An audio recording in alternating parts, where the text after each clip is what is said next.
Hello and welcome to the BloodBath podcast. I hope you guys enjoyed the intro that I that I just put on here. It was made by my executive producer, the lovely, the one and only Jamila, who's actually with me right now during this podcast. Say hello. Hi. Hey Jamila, how you doing? I'm good. How are you? Oh my god, I'm so nervous. You so nervous? I feel like I'm being interviewed by like a celebrity. Oh my gosh, like you know, on YouTube and stuff now. You doing all right? Yeah. How about you? I'm doing good. Thank you for asking. No problem. So, I didn't tell you why you're here, but it has to do with a story that me and you experienced. Well, not a story, well, a life. It's a story about us experiencing this together, and I haven't told you yet what it's about, but I might as well tell you now. But I'm not going to tell the story until the end. Okay. All right. It's about, you remember when you met Vanessa for the first time? Yes. You remember that night? Yes. Okay, yeah, that's the story. Oh no. Yeah, there's that one. She didn't say her name. Shit. But there's a lot of Vanessas out there. There was another thing I wanted to talk about was I promised my friends I was gonna talk about this. What I teased you guys on the last podcast was you going through 3 years of probation back in when I was 13, 14 years old. Yeah, I was 13, then I turned 14. And so I have to rewind the clock back 2007. I gotta go a little further back. So 8th grade, 2008 is where it all started. This is where your boy was still a boy, but you know, did some things. Luckily, they still charged me as a boy. But how did I start? So I was in Eagles Landing Middle School. Shout out to Eagles Landing Middle School. What school did you go to again, Jamila? What, for middle school? Yeah. Oh, I went to Brown Middle School. What's up, Atlanta? APS. Okay. So yeah, I went to Eagles Landing Middle School, and this happened in my 8th grade year, where my dumbass came to school with what's the thing called? You know what I'm talking about? The little little thing for your fingers to clean you know what I'm talking about? Like women use to like edge their fingers. Oh, the little a nail file. A nail file, yes. A nail file, but it wasn't like a normal nail file, you know, the sharp ones, but it was like a little small, almost like a Swiss blade one, but it was like the size like an inch, you know what I mean? So on the nail file, it's a little small little blade on it, but it wasn't even sharp enough to cut a tomato, really. So no one would see it as a threat. But I brought it to school like an idiot. I don't know why I brought it to school. I was thinking, you know, when I have time, I'll just, you know, find my nails, you know, so I have pretty little nails. But it was a stupid move. So I brought it to school. I don't know what happened with some other kid talking. Let me play. I don't know what happened with some other kid. He told the teacher that I had a weapon on me. I don't know like how it got to that point. But the principal comes into the class, right? Comes and gets me, and takes me to the principal's office. You know, he's searching me. He asks me, "Yo, you got anything on you?" I'm like, shit, I ain't got nothing. You know, but you know, a pencil and the nail file, and I pull it out for him to see, and he shows it to the resource cop, which is, you know, school resource officer, which that nigga don't do shit. I think they got him from the high school right next door. So yeah, so he comes in. They actually take a printer. They take a picture of it, right, and they actually print a copy of it right next to a fucking ruler, so you see how long it is. And the fucking thing's like just less than a quarter of an inch, And I remember the cop saying, "Hey, son," it was some fucking white cop. He was like, "Hey, son, you know, if this would have been this much bigger." He's like putting his hand like as if he was holding a grape. He was like, "This been this much bigger. You been going to jail right now." I was like, okay, yeah. And I'm the whole time thinking like, you know, it's not that big of a deal. I mean, it's a fucking nail file. I mean, what am I gonna do with that? You know, you can't kill nobody with that shit. So, yeah, they let me be in ISS for the rest of the day, and I really did get in trouble because now I have a hearing coming up, and they had me in ISS for like 2 weeks. Like, I think it was like 2 or 3 weeks straight until my hearing comes up. Yeah. People can't see that. You know. You were in ISS for 2. Oh my god, what is wrong with your school? I'm sorry, but she was making a face like, what? Like people can't see the face you're making right now. I'm sorry, but I just didn't know what to say. I'm like, what? What? You know what? I'm not even. Please continue. First day on radio, everybody. So yeah. So, but you guys know when you're in ISS. Like normal people, they'll have like 1 or 2 days, right? I've had ISS so many times in my life, it's not even funny. Like I remember when try not to get sidetracked, but I'm gonna tell the story real quick. When I first got into 7th grade, we were asking the teacher like, "Hey, who's the new ISS teacher?" And she was like, "It's blah blah blah." I was like, "Oh, really? It used to be da da da." And then she's looking at us because I have ADD, and so, I have ADD. So, and I was, a little smaller class than everybody else. The people that were around me had another learning disability. So we're all talking like, about the ISS teacher, and she's looking at us like, "Why y'all worried about the ISS teacher? Like, y'all not gonna be an ISS, right?" And we're looking at her like, "Shit, you don't know us. All right, we're some fucking troublemakers. All right, so I'm probably gonna have ISS at least 5 times. Shit." I remember in 6th grade I was 3 write-ups away from being expelled, but I kept it under. I think the maximum is 10, right? I don't remember. It changes. It always changes. So it always changes. So it could have been that. It probably is more now. I don't know. People just. I can't believe you were in ISS for 2 weeks. I can't get over this. Yeah, until the hearing. But when you're in ISS, you're like, oh shit, it's gonna be the longest 2 days of my life. But when you get like that long of a sentencing, it felt like just me going to like regular class. I didn't feel that long ass stretch of 2 weeks. I was like, all right, well, I guess I'm gonna be here for 2 weeks until my hearing. And this isn't my first hearing, by the way. I had another hearing that had to do with something else. But I passed that one, and I ended up only having do a few days ISS for it. But this hearing, this was gonna be a rough one. So 2 weeks go past, and I'm sitting in the room with a whole bunch of 2 principals, right? 1 assistant, one main nigga, a few of my teachers, and the dude they brought in from the superintendent's office, right? And it's basically like a fucking courtroom. It was those tables, a conference table. Yeah, It was a conference table. I was on one side, arguing my point to stay in the school. They were on the other side arguing their point to get my black ass up out of there. And superintendent officer, hearing guy, he's on the edge of the table with his tape recorder and everything. And I think he was actually typing everything we were saying at the same time.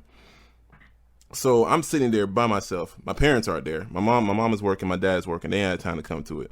So I'm just sitting there like I'm just a 13-year-old kid just sitting there like, yeah. So what y'all gonna do to me? So yeah, they're speaking their jargon, and shit. They had some teachers like my learning disability teachers, that came in try to. They asked them like, does Francis' learning disability have anything to do for what he did about bringing the thing? Like, did he have conscience and did he know what he was doing? Like, it's not like I was pleading insane or nothing, but that's just how they were talking. And my teachers didn't have my back on this one. They did on the last one, on my last hearing. They did on my last one, but this one they were just like, no, what he did was, he thought about it, he brought it to the school, blah blah. Anyways, long story short, I didn't win. All right, they fucking kicked my ass out and said I'm going to Patrick Henry. And for those of you who don't know, Patrick Henry is an alternative school, mostly for children who been kicked out of school, or some people volunteer to go there, but some people don't. So, yeah. So I remember sitting there, just thinking like, "Wow, I'm going to Patrick Henry." And I remember everybody talks about it. everybody in my school talks about it. Patrick Henry, like, yeah, it's a school for bad kids and stuff like that. But it was weird having to, actually go there for like just sitting across the table. And I remember the hearing guy, when he was done with his sentencing, he asked me, like, do you have anything you want to say? And I remember just sitting there, and today I have a whole bunch of shit I want to say, but back then all I said was, I'm sorry, and I wish I didn't do it, and that was it. That's all I said. Aww. You feel sorry for me? I do. It's like over a fucking nail file. Like that's, oh my gosh, I still can't get over that. It seems like you had nothing to say. Like, I just that. And for one, I've never been an ISS or OSS. You were a good kid. Yeah, I also had a mother who was a teacher, so she would have pulled up and whipped my ass in front of everybody. Mm-hmm. So I didn't want to go through that embarrassment, so I just did. My mom almost did that. Yeah. She almost, I remember she actually tried to come to the school to beat my ass in front of my friends, but luckily I didn't even notice, but the principal stopped her like, whoa, whoa. Yeah, she has to try to do that. No, that would have ended my career Eagle slanting. Yeah, I remember I was in elementary school. This one boy, you would think that as a child of a teacher that works in the same fucking school that you go to, that you would know to not fuck up a shit like that. But that nigga, what do you do? He cussed out. Okay, so I went to school in Atlanta. At the time, they did like this little thing. It was like 03, where they had two teachers in the class. Both were teachers. One wasn't like a para or whatever. Two full-blown teachers. I had one. Yeah. So and then we would rotate. We would have classes like we were in middle school. Like we would rotate, go to a different class for a different subject. Mm-hmm. We were in homeroom. And what's his name? Javier. Oh, don't say his name. We don't name names on the podcast. You said Vanessa. And you will say her name again. Okay. I made a mistake of saying those people's names. Okay, nobody knows me like outside of Atlanta, so who cares? You never know. Anyway, so I was like, who knows me? Anyway, so he did some shit. What did he do? So he did two things. One, he got into a fight with another student. Two, he looked both of my teachers dead in the face and not even quietly cussed them out. And I mean, like, he cussed them out. He's like, fuck you, bitch. I was like, oh my God. And then so we looking at each other like, oh my God, did he just fucking say that shit? Like, to the teacher? I was like, and... He was like, what? So the main teacher, he took him out. And he called the principal. Mm-hmm. The assistant principal came, and he was standing outside waiting with him. And you're doing a real good job telling the story right now. Yeah. So he went outside waiting for him, and then we hear his mom coming down the hallway. Yeah. And she's like, she calls his name, ah!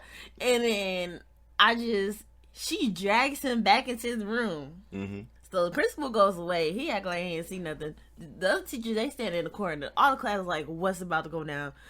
And so his mom came in, threw him in the middle of the classroom, pulled down his pants, took off her belt, and whipped his ass for like 5 minutes.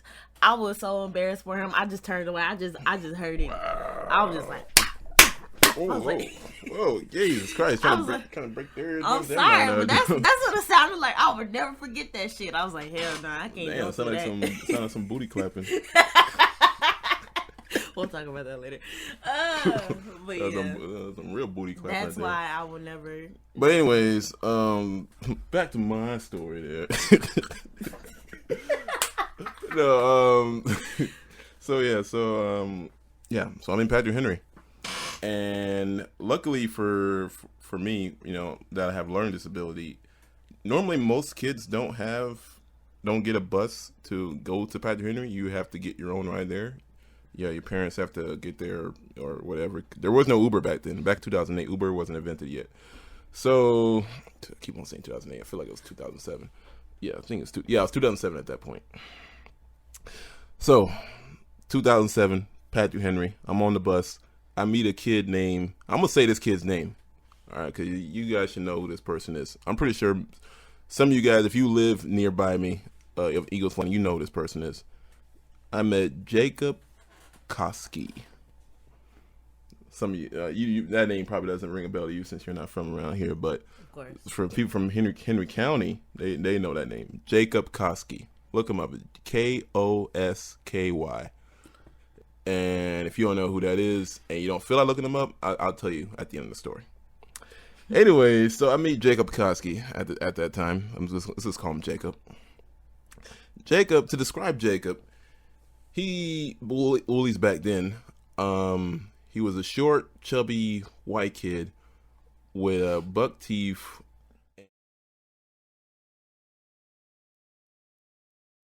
From the movie Rudy.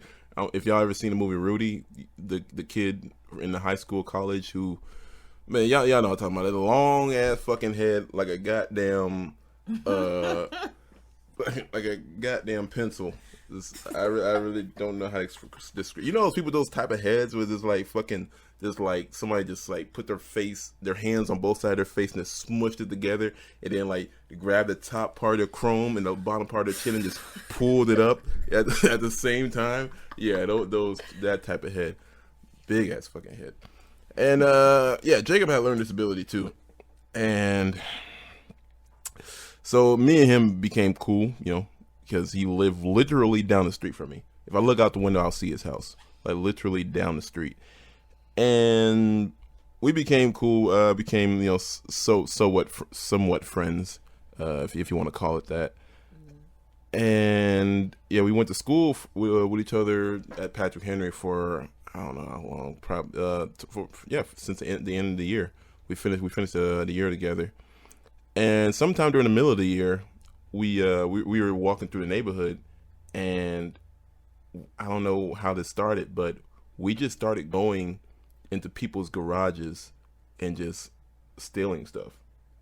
Like, it'll be little stuff. Well, one time he stole a skateboard, but we would go into people's garages and just, steal, like, anything we saw that was valuable, right? If a car was in there, we open it. If the car was unlocked, we would unlock it and see what they had in there that was, valuable. One time, I stole a MP3 player. And for those of you who don't know, for the kids like that's listening to this, kids are born between 97 and 2001. Like, MP3 players back then were the shit. All right, they were the bee's knees. Like, it didn't matter. It didn't matter which one you had. All right, I'm talking about literally any MP3 player. If you had one, you was the shit.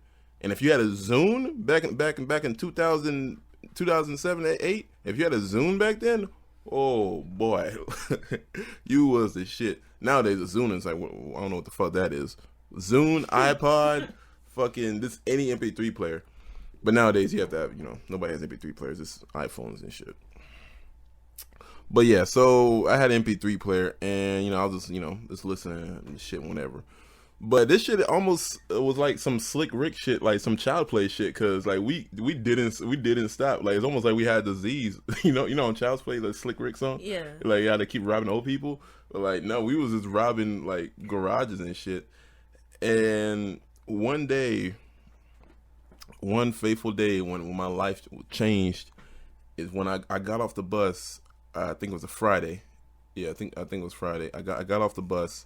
And Jacob didn't come to school that day. I got off the afternoon bus, so I'm right outside my house.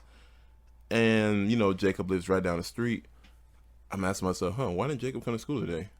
So I'm outside my house. Bus just drove off. I'm thinking, let me go to his house, see what's up, right? I remember looking at his house, looking at my house, and just deciding to go to his house. And to this day, I ask myself, like, how would my life have been different if I decided just to go home and not go to his house? You know? Yeah. I just ask myself, like where would I be right now? Would I even be alive, or would I be be dead? Like I would have known what I know now. I would have had the life experiences I know now. Maybe I'd be better off because maybe things wouldn't have escalated how they did. But yeah, but sometimes I'm like, maybe it's a good thing I did go down there, because you don't know what could have happened if I would have just went home. But I walked down to his house. I walked to his house, knocked on the door. I was like, "Yo, what's up?" He was like, "Hey, man, what's going on?" You know how white kids talk. I was like, "Hey, you didn't come to school today?" He was like, "Yeah, I think I had a dentist appointment." It doesn't really matter why he didn't come to school. But I remember asking him, like, "Hey, you want to go, rob people's houses and stuff?" He was like, "Yeah, let me get my coat." So he gets dressed and everything. And so, we're walking through the neighborhood and, talking about, I tell him what happened at school today. We get to this house that has a car in it. We walk up, to the garage. We see there's a car in there. We open the door. And from the moment we open the door in that garage, we notice that this car is not a regular car. This is a cop car. This is a detective's car, because obviously it doesn't have the lights, it doesn't say Henry County. It's a detective's car. And at that moment, we're like, oh, shit. This is the jackpot. This is what we've been looking for. Well, like, without knowing we've been looking for it.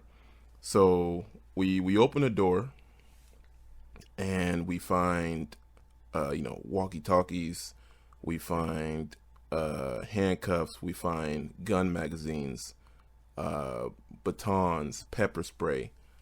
Just damn near everything but a gun. You open a cop car, you want to get the shotgun, you want to get the gun. There was no shotgun, there was no gun, and the gun magazines had no bullets in them. So we're like, so we just take what we saw, and we were so fucking stupid. We take what we got and we went to that house's neighbors' houses. But we went to their backyard, and we're in that person's neighbor's backyard, just looking at looking at the hall, and looking at everything, and we're like, shit. I remember one of us had the idea, like, yo, there might be a gun inside the house. Let's go inside the house, see what they got. And this, what? I'm glad we weren't friends then. I would have smacked the shit out of you. Yeah, I would slap shit on myself because I was so stupid. So we decided to go. We go to the house, right? And we're like, so before, like, we wanted to go inside the house, but we didn't know if there's somebody in there. So we knock on the door to see if anybody comes to the door. We knock on the door.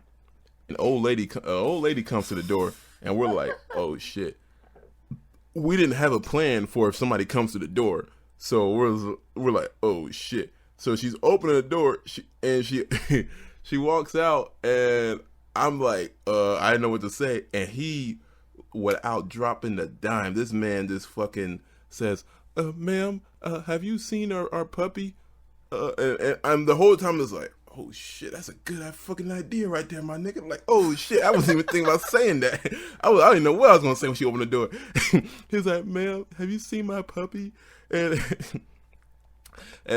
she's like, oh no, I'm sorry, sweetheart. I've not seen no puppy or anything like that. And he's like looking on the press like, damn, okay. And then I have to play it off too, like, like being depressed, like, oh no. And she's like, I'm so sorry, like, yeah. And we just turn around like all sad. And as soon as we get around the corner, I was like, bro, that was really good. I was like, shit, we did not drop a plan if somebody actually opens the door. And so we go back, to where we left our stuff. And one of us had the idea, I don't know who, but one of us had the idea to get the pepper spray the old lady with the pepper spray. sprayed the old lady with the pepper spray and fucking just and just like beat her up and then go look through the house. But luckily we didn't do that, guys, or I wouldn't be here right now. Luckily we weren't stupid like that. Yeah, so we didn't do that. We like idiots. Like when you guys hear the story, you're just gonna be calling me an idiot the entire time because we left the fucking stuff that we stole at the fucking neighbor's house in their backyard. We just left it there. Like, all right, fuck it. We don't really get good shit. Oh yeah, I forgot. He got a camera.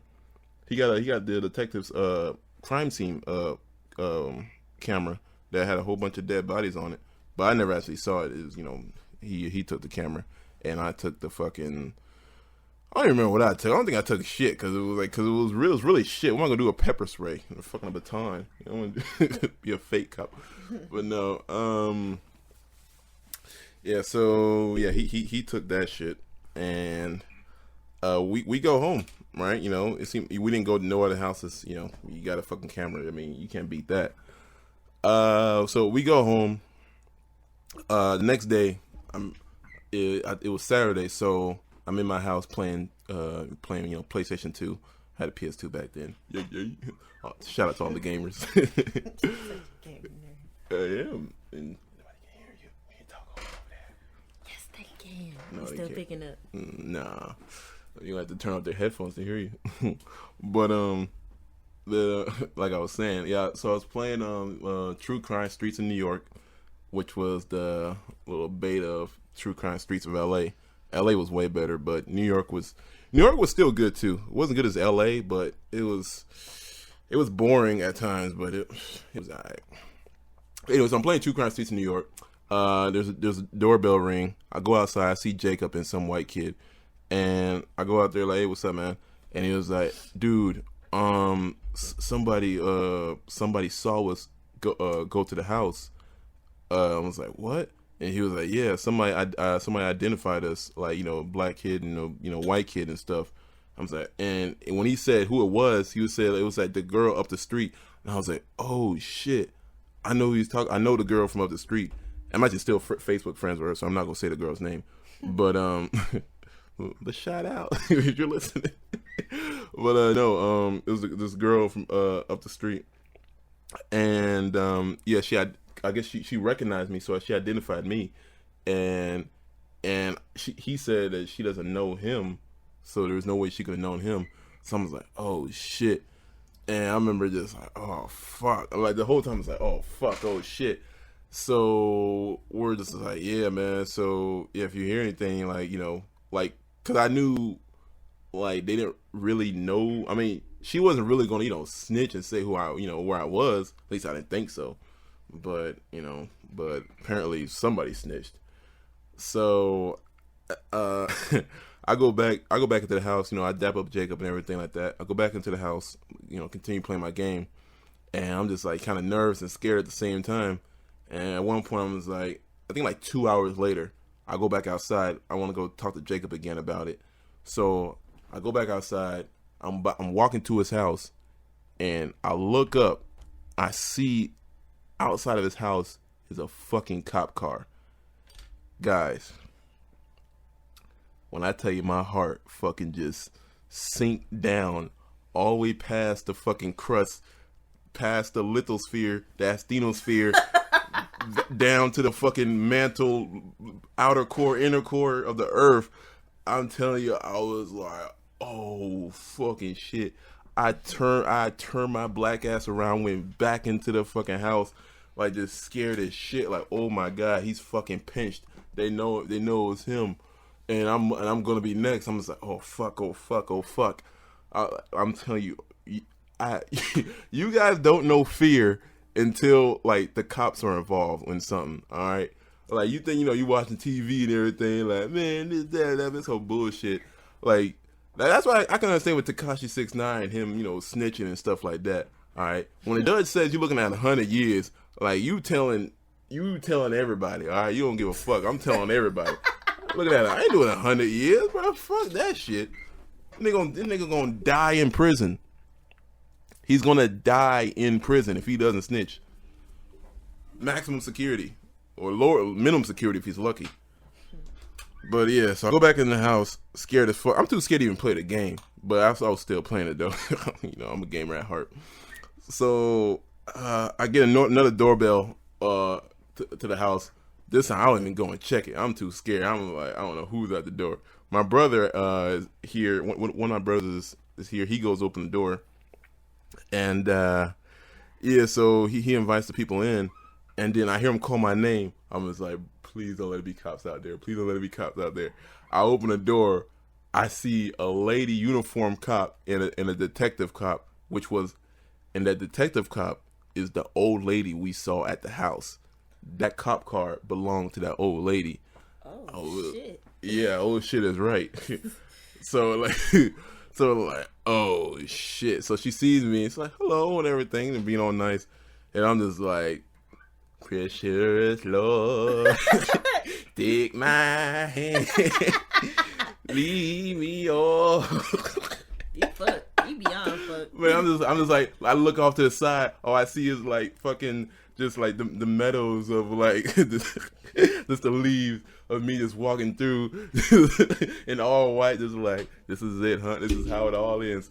I felt like fucking Tommy at the end of Goodfellas right before he got shot in the back of the head. It was like, oh fuck. But my heart was about to literally beat out of my chest. Oh man, like they asked like where my parents were. They asked my brother if he was my guardian or my dad, and he was like, no, my parents went out shopping and shit. And they asked like, can he come back? Like, can they come back? Both my parents. And my brother called my parents, and like they're like, yeah, you have to come back to the house. There's these cops that want to talk to me, and they can't talk to me because I was a minor without a parent or a guardian being around. So my parents like, what the fuck? Like, what does the cop want to? So they come back to the house. They come all the way back to the house, and the cops, the detective and the cop, introduce each other, and so everybody's sitting at the table, right? And before she started asking me questions, she reads me my Miranda rights. And guys, if you have never had your Miranda rights read to you, congratulations. You're a lucky man. Cause that feeling of fucking you have the right to remain silent. Anything you say will be like that, like right there, like those words, like you hear it on TV, you hear it on movies all the time. So you're just like, yeah. But when it's being said to you, oh my god, it's like that shit hit different. Like the kids, that shit hit different. It was like a whole different type of feeling. And when she was reading it, I remember looking at my mom, and my mom just like looked in shame. Just that right there hurt the worst. When I looked at my mom, and she was just like, ugh. I was just like, I feel like so much shit at that point. It was just, it sucked. But yeah, she read me my rights, and yeah, and she started asking me questions and shit. Did you do this and da da da? And I was straight up honest for most of it. In hindsight, I shouldn't have been, but I'll tell you that later. But I was straight up honest for most of it. I was like, yeah, we went there, we did that, but I didn't really touch anything. I was trying to be saying I'm the innocent one. I didn't really touch anything, but I was still involved. But what? Yeah. So, did you cry? Oh no, I did not cry. No, I did not cry. No, nobody cried. My mom didn't cry. My dad didn't cry. We were all just like, what's gonna happen next? Where's your brother when that happened? Was he there? I think he was sitting across the table. I remember he was drawing a picture. It was actually really good. I didn't know my brother was that good of an artist, but he was drawing a picture of basically what he saw of like the front of the house from where he was sitting. He drew a picture of the downstairs and living room from where he was sitting. That was actually a pretty cool drawing. So did the detectives, did they look mad? How did they, or were they like calm? Or? They were calm. They didn't. It was only one detective, and she wasn't playing good cop bad cop with me. She was because she knew she had me. I mean, I'm a kid. I mean, I wasn't an adult. I'm a kid, and the fact that I was cooperating, I think that was another reason why she let me stay with my parents afterwards. Like if I would have been like, man, dude, shit, she would have been like, all right, yeah, your black ass going to jail, you know, put me in handcuffs and everything like that. But since I was cooperating, I guess, you know, she decided to leave me, you know, be my parents and everything. You know, thank you for that. So yeah, she was, you know, and I just said, yeah, we was there and everything, and she had, and there was witnesses. There was the girl who I went to school with, who identified me, and there was a white lady who was across the street who saw two kids go inside a garage. And I was gonna say this later, but I gotta tell you this now. I should have pleaded the fifth and said I didn't do shit, because the girl I went to school with didn't show up to court. She didn't snitch on me. You know, she didn't show up at court. And the white lady, she like, when I was on the stand, she didn't point me out. She was like, "Do you recognize these two people?" And she was like, "I don't know if it was those two. I just know it was two kids, and I didn't really see their faces." I was like, shit, they're two key witness, or the one key witness can't identify me, and the other witness didn't show up. Like, I should have said I didn't do this shit. They might have still got you though. No, they couldn't. The only thing they had was the fucking eyewitness testimony, and that's really all they had, and me confessing. That's the two things they had on me, was me confessing and the eyewitness testimony. And if I would have said I didn't do it, and the only witness saying, yeah, I can't recognize him, like, shit, I wasn't there. So what if Josh would have... Jacob. I'm sorry. What if Jacob would have been like, nah, he was with me? I would have lied. I mean, it was his word against mine. You know, it's two fucking plaintiffs. Well, not really, because we're both the plaintiffs. So I don't know if he, you know, yeah. And plus, if he would have lied too, well, he couldn't have lied because he had the evidence. I had no evidence in my house, so he was fucked. He had the camera at his house. I didn't have no camera. I didn't take shit with me. So yeah, so he would have been fucked. But I remember the day right before my court date. I remember I was sitting at my dad's computer, and I had the song "Tie My Hands" by Lil Wayne on repeat. I was on Facebook just listening to that song on repeat, like, I don't know what's gonna happen tomorrow, man. Shit, I don't know what's gonna happen tomorrow. Like, oh shit, I don't know if I'm gonna be here tomorrow. Like, shit, I just kept listening to that song like on repeat. Tie my hands. No, stop, please. Okay, whatever.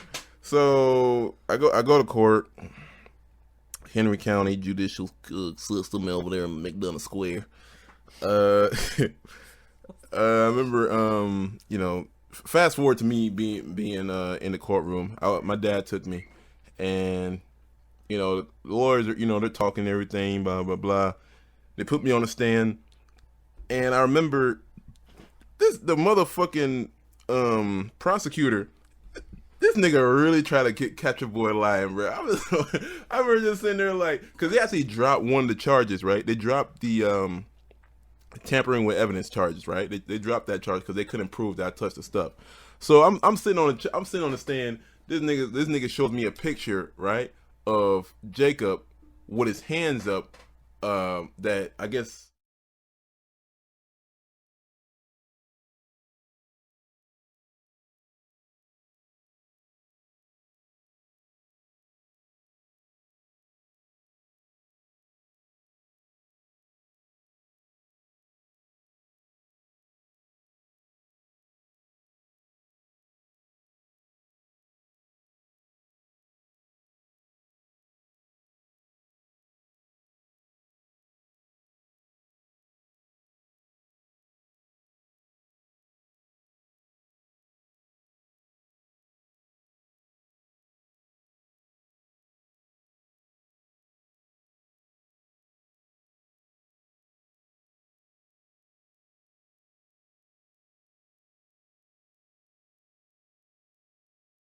Like, one thing I know as a lawyer, you never ask questions you don't know the answer to.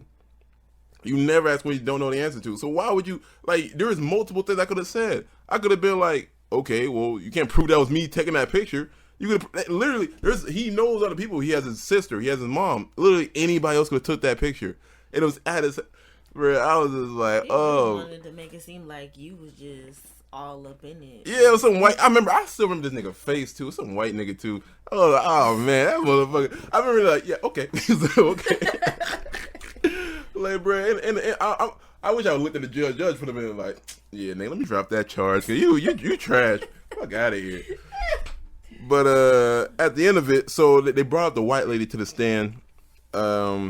She asked the judge. I mean, the prosecutor asked her. Do you recognize these two, or do you recognize this individual? She just basically said, I saw two kids, one black, one white, go to the lady's garage, and she couldn't identify her faces. All she knows is two kids, and she was honest too. I gotta give props to her. Like she wasn't like, it was that nigga there, but just stand up. I just stand up on the stand like, it was that nigga there, lock him up. But she was cool though. So like, shout out to her. I wonder if she still lives there. Yeah. So after it was all said and done, the judge was like, yeah. So after listening to all the testimony, you did admit that you was there. I'm gonna give you 60 days in youth detention center plus 3 years of probation. So basically 2 months of jail time and 3 years of probation. So in reality, I got off easy. 2 months, 3 years, I got off kind of easy. I remember like when he gave me the sentence, I was just sitting there, just like, okay, because listening to my sentence. And I remember I got up, he said, bailiff, take him away out of that. I remember I got up. The bailiff was like, all right, take off your belt, give it to your father. My dad was sitting right behind me. And I gave my dad my belt and everything. And I don't remember if they let me hug my dad. I don't really remember. But I was just like, my dad's a strong fellow. And I was like, okay, yeah. He was like, all right, I'll see you later, I guess. And the bailiff took me away. I didn't cry, by the way. I never cried. So they bailiff took me to the holding cell where I saw Jacob. I remember like when I saw Jacob, he had his court his court case before mine, like I guess like an hour or so before mine, because I remember when I was in a waiting room, his mom walked out like, they gave my son fucking 60 days for this bullshit, and she walked off pissed as hell. And so I kind of knew my sentence was gonna be before this shit. So I'm in the holding cell. Oh, hey, what's up, man? Yeah, what's up? And we're there with one other person, and he was in a jumpsuit. I guess he was in jail, and he just came for his court case. Mm-hmm. And he must have been there for a while, because when we got in there, he was sleeping, so he must have been there since 6 a.m. So they take us after the holding cell. They take us to the youth detention center and everything, and make us strip naked, make us cough and squat. Yeah, make us squat and cough. Excuse me, squat and cough, and everything. Give us our jumpsuit. What's up? Is that like that's the contraband thing. Remember our friend showed us how they do that. Mm-hmm. How to check the kids. Ooh, goodness, that just looked uncomfortable. Yeah, I mean, it's not, yeah. I would have been boohoo crying. I'm sorry, I would have been. Yeah, I was just more like, okay, of it. It was in Griffin. It was the one in Griffin, actually. Youth detention center in Griffin. Sorry, I'm tired. They're hiring right now. They're hiring right now. No, good for them. So I go over there, and they give me my jumpsuit, give me my soap, my I remember the underwear they gave us felt like fucking diapers and shit. They gave us by the time we got there, it was around like dinner time. So yeah, we got our food, and I remember like the food was really good. Believe it or not, the food over there on the kids' YDC is actually really good.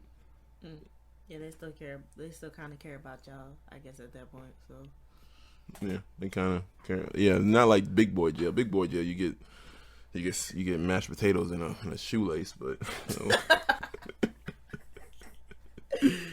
But yeah, over there it was pretty good. Yeah, I remember like the people that were there. I remember there was one kid named this one Asian kid we all went to school with, who I'm not gonna say his name either. But if y'all know who I'm talking about, the Asian kid that we all went to school with, that wrote that list of people he wanted to come back and kill. Yeah, that nigga was there. Oh wow. Yeah, it was this one Asian kid who was. I mean, he had an American name too. Yeah, he was like all types of fucked up. I remember he fucking smashed like on his first day there, right?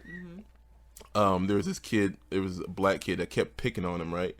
And he doesn't know that this nigga like he's real, like the Asian dude, he's real. Let's call him Phil, all right? Phil is real. Phil will really fuck you up. That's what he'll do. Was that a joke? No. Phil really fuck you up. Don't fuck with Phil. But yeah, so Phil's eating his food, and like this one kid who had, well, everybody was saying he had halitosis, but like when you not Phil, but the black kid was talking shit. He had people were saying he had a halitosis, which comes to find out it's not even a real disease, but because his breath stank all the fucking time, like literally his breath was like the worst. It's just, but anyways, I guess he never did hygiene. Oh shit. No, there's nobody like that. But yeah. So Phil, huh? No, not over there. Nah. Keep on. Will you stop doing the people can't see that. I know. I'm just like, I know a couple. Okay, but I'm talking about in jail. Oh, the jail I went to. Okay. Can I tell my story? I'm letting you go. Go. Okay, so let me speak my truth. Speak your truth, then, brother. Oh, I hate that so much. People say that shit. Let me speak my truth. Let me speak my truth. But so Phil is eating his food. This nigga talking shit. I remember Phil gets up with his tray. Right, we had regular like plastic trays, like in high school. Mm-hmm. Yeah, plastic trays. This man gets behind the dude that's sitting down in the little cafeteria, breaks the tray off the back of this nigga's head. Literally breaks the tray off the back of this nigga's head. I'm telling you, green peas are flying everywhere. Green peas are everywhere. This man, and he knocks him unconscious. Damn. He knocked him on. This man's on the fucking table like. He knocked this man unconscious. You knocked my glasses off. I did. Yeah. Well, they so loose. I'm not surprised. So you didn't eat your vegetables back then either, did you? No, that happened before I got there. I just heard that story. That happened before I got there. Oh. I remember there was this other dude who he was like older than all of us. He was like six foot something, right? And we were all like 5 foot something. Oh. He was like 6 foot something. Sasquatch. Yeah, and he was there because he accidentally killed his girlfriend. Yeah, which I'm about to do to you, but no. That reminds me of something. I want to tell this story real quick. Hold on, I gotta tell you this real story real quick. So I was talking to my friend Spoon. I'm gonna say his gamer tag. I'm not gonna say his real name. But I was talking to my friend Spoon, and we were talking. I was telling them how like, hey, have you ever like been choked while you're like a girl's riding you, like right before you come, right? And I was telling him, like, it's a pretty good experience, like having a girl choke you right before you come, not like the whole time, but like right before you're about to come. And then he was telling me like, no, me and my he was like saying like me and my ex-wife we did the choking thing like right before we got a divorce. He was saying like they were having sex and whatever, and like she I guess they were doing missionary, and she was like choke me, and he was like all right, and then he was choking her and fucking her, and she was at one point she was like, oh, not too hard. She was like too hard, and then like he was saying like a few weeks later we got a divorce. I remember just busting out laughing like, bro, did she divorce you because you almost killed her?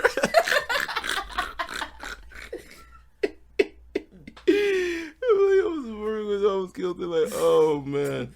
If I was me, I probably would have just let me die then. Shit. You too low. Speak up, girl. Nah, I would have let you probably kill me. Just I know you would. Would have been the first time. Unless I was cold, that's the only time I'm like, okay, you choking me too hard. Mm-hmm. Oh, is that what you like, Jamila? I didn't know that. But okay, so where were we? The dude accidentally killed his girlfriend. Not by rough sex. I don't know. Oh wait, no, he had a gun. He got charged with 3rd-degree manslaughter. Yeah, he had a gun, and I think it accidentally went off or something. Something happened. But like this dude, like he was tall, big as fuck. Nobody wanted to fight him. Like basically, like he's you fucking squash you. I remember he knocked out this one white kid. Right, he's a calm dude too. When you see him, he's like really chill. He's a calm dude. I mean, you have to be. Well, you kind of have to be when you're that big. Bigger than everybody. Mm-hmm. It wouldn't be cool if you were fly off the handle.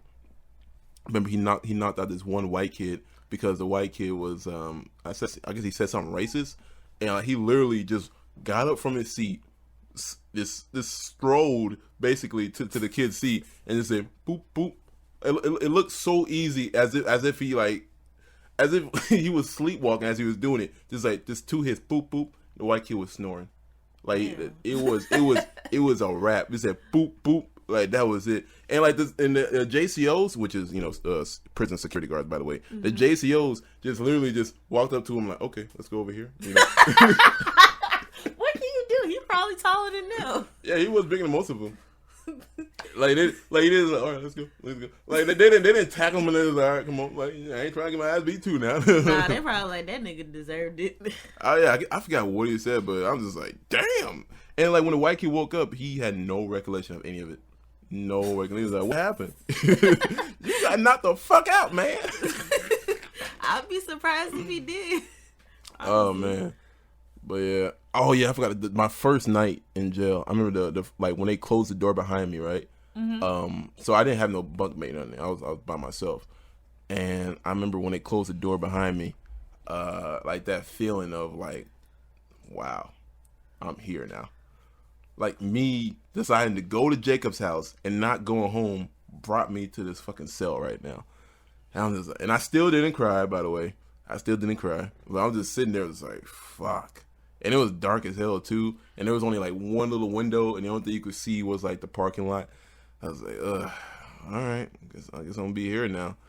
And 60 days back then, it felt like forever, Mm-hmm. Nowadays, I feel like I can do 60 days, man. Shit ain't shit. But back then, I feel like 3 years. I ain't gonna lie to you. I don't know. You probably couldn't do it. But yeah, I remember. There's a lot of stories I could tell you about then. But I remember when they had transferred us. Everybody was, since we had like kind of a short, kind of long sentence, kind of a short sentence. They were going to transfer us to McIntosh, Savannah. You know where that is? Well, Savannah is. Yeah. Well, it's underneath Savannah. That's a dirty. Talking about dirty South. That's a dirty. I've heard of that prison. Well, it's not a prison. It's a YDC. Yeah. Correction facility. I mean, it's technically a prison's a jail. I mean, you can't leave, Mm-hmm. But so they transferred us to me. They transferred me and Jacob to McIntosh, and I remember when we were going in the van. I remember I didn't want to go there, obviously, because it's fucking far as hell away. I ain't gonna be seeing my mom during visitation, So, so we're in the van. It's me and Jacob. They put us in the clothes we came in with. We couldn't wear our jumpsuits anymore. They put us in the clothes we came in with. So I'm wearing my black pants with my black dress shirt, and we go to this this one little meeting area where I have like a whole bunch of other people who were getting transferred. And I remember seeing this one kid who he ended up coming to the same YDC as I went to at McIntosh. And like I remember seeing him like, bro, that nigga look like the Grinch. And like that actually was his nickname when he got there. Yeah, yes, like he had a face like the Grinch. I remember like that nigga's ugly as fuck. He had a face like the Grinch. Even a nose? No, it wasn't like a who. He looked like a who. He just like had the smile and just like the nappy ass head of the. He just looked like the Grinch, man. That's all I can tell you. And I remember so like we get in our van, right? Mm-hmm. We basically just switch vans. So it's me, Jacob, this one light skinned kid. I remember when we were in the van, we were all asking each other what we're in for. This one light skinned black kid. I think one more other kid. So I think it was just 4 of us. We're in the van, and then we have to stop by a gas station because we're driving like how long? Macintosh like 4 hours all the way down there. 4. About 4 hours. So we stop and getting gas and everything. And I remember Jacob talking a whole bunch of shit. Like he was just like, man, shit, if I had a knife, man, I'd stab that. He's talking shit to the driver, right? Jacob was like, man, I'd stab that driver. Man, she want to talk to me like that. I don't even know what the driver said. He's like talking shit about the driver. We had like 2 drivers, one dude, one girl. And I talk, and the driver, she's standing right outside, pumping the gas. She's standing right outside, and then like he was talking all that shit. And then I didn't know the driver could hear him, so she comes inside in the car, like she goes to the back seat and she gets in Jacob's face like, oh, so you gonna stab me, huh? So you gonna stab me? Well, what's up then? Do it. I'm right here. Go ahead. And then Jacob's just like, he's in complete hush mode, and we're all just looking like, just laughing at this nigga like, oh, what you gonna do, nigga? We're like, this nigga's in complete hush mode, and then like, yeah, and she's like, yeah, that's what I thought, and then like, but and then he was like, man, I have a knife, and plus, we were in restraints. We had the little belt, little restraint thing. You know what I'm talking about? Yeah. Like they wrap it around your waist, right? And then they handcuff you, to your waist, and it also goes down to your feet. So did it handcuff our feet too? Yeah, our ankles. What I meant to say. I'm trying to think. Did it or was it just our waist? Yeah, I think it was just our waist. I think we were walking normally. Yeah, I think they just handcuffed our waist. So we got, after a 4-hour drive to Macintosh, we got there, and and I spent the rest of my days there. But we gotta talk about the story of me, you, and Vanessa. Okay. Okay. So since you were there on this one, I'm expecting you to a little bit more involved in this story. Oh yeah. All right, so. I know I've been talking for a while. So how this started was, so me and Jamila are going to we're going to my sister-in-law's birthday party, and it wasn't a party. It was she rented a section at a club, right? So we're at this club, mostly African club. So we're at this club, drinks, everything. We have a section, everything, right? Happy birthday, taking shots, blah blah blah. We're having fun, and so we leave the club, right? The club didn't really have to do much of the story except for this one part is how we saw Vanessa there, and and we're like, and she actually saw me. I'm like, oh shit, like hey V, like that, we're hugging everything, and she sees you, and she introduced me to her boyfriend, fuck nigga. What do you call that nigga? Fuck. Let's not say his name. Say it was called fuck nigga. Fuck him. Fuck him. It's her ex boyfriend now. But Anyway. But yeah. So anyway, so I remember I met him, and he was just like, one thing about me, y'all know I'm a bodybuilder, but when I see like skinny dudes, like really skinny dudes, I just feel a little uncomfortable. I just feel like, nigga, you couldn't go to the gym? Like what's up? You can't, lift a few dumbbells? Like, I just always feel uncomfortable around skinny dudes. This is just like, I think about how women have to fuck a skinny dude. You know what I mean? I was like, what are they gonna hold on to? Like, you ain't got no shoulders, you ain't got no, lats, no no chest for them to rub on. Like, come on, bro, you gotta help these ladies out, man. Shit, that's what I've been lifting. Maybe she can hold his wrist. I don't know. And hold his wrist. Yeah. You gonna tell me? I'm just saying, if he probably got something she can hold on to, you just probably can't see it with the clothes on. Maybe. But anyways, so we we say hi and everything, and she was like, hey, she's like, hey, how about you come back with us, to the oh wait, now you remember? Oh, you telling this story, not the story when we ran into her, not when we met her. We ran into her at the club. Yeah, okay. We ran into her at the club. Oh, well, when you met her for the first time. That's not when I met her for the first time. This when was did you afterwards. I met her on her birthday, the birthday dinner. Was that up there? Is that yeah, what you had on your dad's outfit. Oh yeah. Okay. All right. But anyways, so what was I gonna say? Yeah. So Is the battery low? What was that sound? Oh, never mind. But anyway, so we go to we're following her back to her and her boyfriend's place, and we stop at a gas station, and we're thinking, they want to get gas or whatever, but they go inside and we park right next to them, and she comes to the car and she's like, oh, we're just stopping to get some condoms. I'm just like, okay. And at that point, I should have known at that point something's gonna happen. She's stopping to get condoms, I mean, if you're stopping to get condoms, like, you know what you're gonna do with condoms. But the fact that you came and you telling me that y'all stopping to get condoms is like, okay. So they go inside, they get what they get. They come back to their car. I follow them. We go back to their place. And so we're sitting in the living room. It's an apartment. It's like a 2-bedroom apartment. Yeah. And we're sitting in the living room and everything. We're just chilling.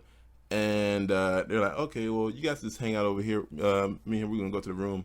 And so we're just playing out. We were like, all right, we can just spend the night here and everything. And you were drunk. Was I drunk? You were drunk. I was driving. How was I drunk? You can drive while you're drunk. Don't let anybody else hear you say that though. But you just said it. Well, they're gonna come and get me. Well, no, I wasn't really fucked. I think I was just like kind of buzzed. You was very buzzed very buzzed. I was like, when you get very buzzed, you get like beyond like, come on, babe. I get affectionate. You get very affectionate. Well, you said that way. You said with everything. You said I get affectionate when I get high. It's like when it's high, it's like you kind of drifting, but like when you drunk, you're like affectionate, but also kind of forceful. Like, come on, babe. Like you kind of pull on me while you doing. Like, come on. I don't remember the last time I was high. I just want to love on you, babe. Come on, like, just let me get the cheese. Come on. I don't be like that. Stop lying to the people. I'm not lying. I'm not fucking lying. If I had a camera every time, but yeah, I gotta. Remember you said that. Oh, remember we was in the living room watching Netflix. Oh yeah. So anyways, we're in the living room watching Netflix. Oh, that nigga is so fucking controlling. I remember I wanted to watch something, and nigga was like, oh, let me watch. He wanted to switch it to something else. Like, damn, bitch, I wanted to watch this. The nigga, luckily he's not around anymore. That nigga is a controlling cunt. But what? Oh yeah, and also before they went in the room, they were making out on the couch. They were? Yeah, they were. No, he was okay. We were on the couch. He was sitting on the chair with her. She was in his lap, and they just started making out in front of us. Don't talk to me. While they started making out in front of us while the music was on, and Gerard was next to me, and he started BloodBath. Fucking name the fuck. BloodBath. Blood and me were like on the other couch, and he started kind of caressing my boobs or whatever. I had on a one-piece jumpsuit when I didn't have on no bra panties. So it was kind of like, man, telling everybody everything. You done talked about sex and doms and subs and all that. What's me gonna say? You putting your hands down my shirt? What is that gonna change? They know we be fucking. Like, come on. I'm celibate, Joel. Lie like that again. Anyway, so I'm abstinent. Don't listen to him. So, so after a while, them playing like some bullshit on YouTube, like some artists or whatever. They was making out, and they was like, okay, yeah, we're gonna go in the room now. And what ended up happening is that Vanessa comes back out the room about 10 minutes later. I feel like you skipped the whole part. What? About the Netflix? No, because I'm gonna get into what happened because she put a mat down. Oh, okay. She put a mat down on the floor. Okay. So yeah, I was like, I remember exactly what happened. Okay. So Vanessa comes out. I'll just call her Van. Van comes out, and she puts some meds. And I was like, here, you guys, just in case you get tired or sleepy. But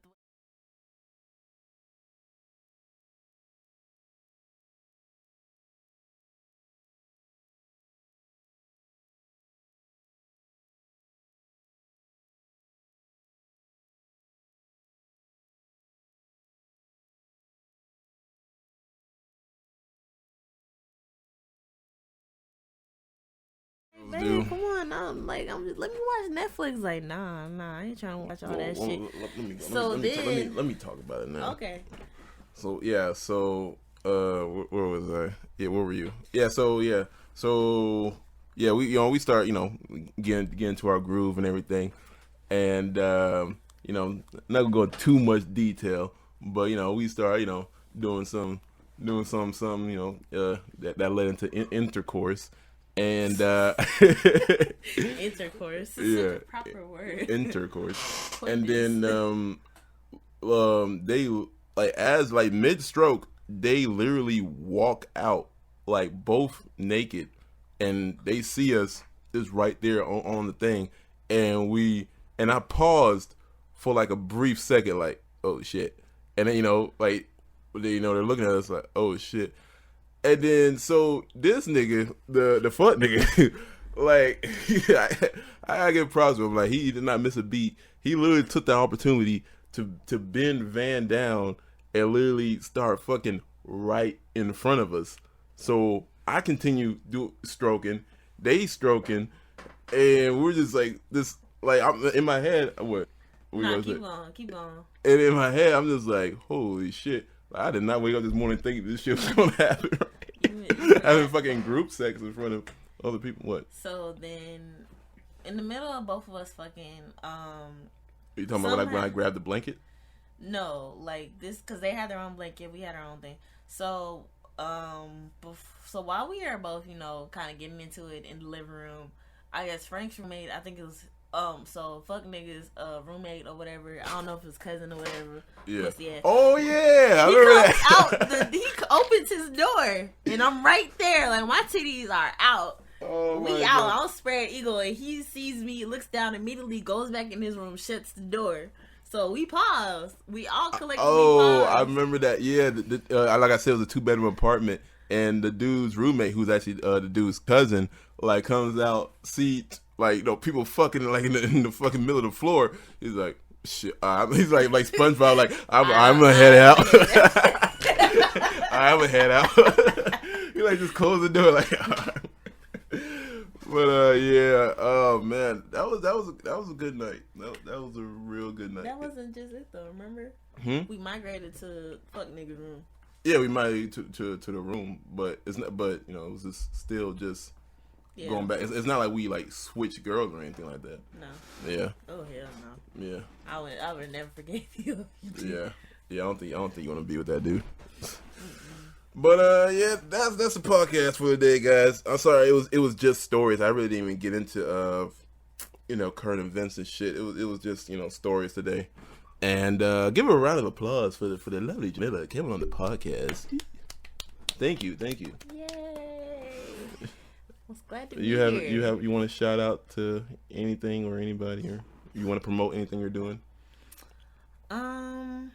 If you want to follow me on social media. If you want to. Nobody's pressuring you. No pressure whatsoever.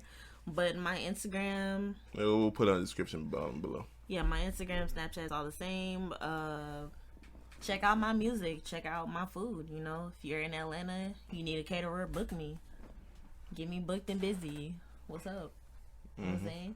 Mm-hmm. Yeah. All right. Well, I'll see you guys next week. That's the news. I'm General BloodBath McGrath. It's 5 o'clock, and I am out of here.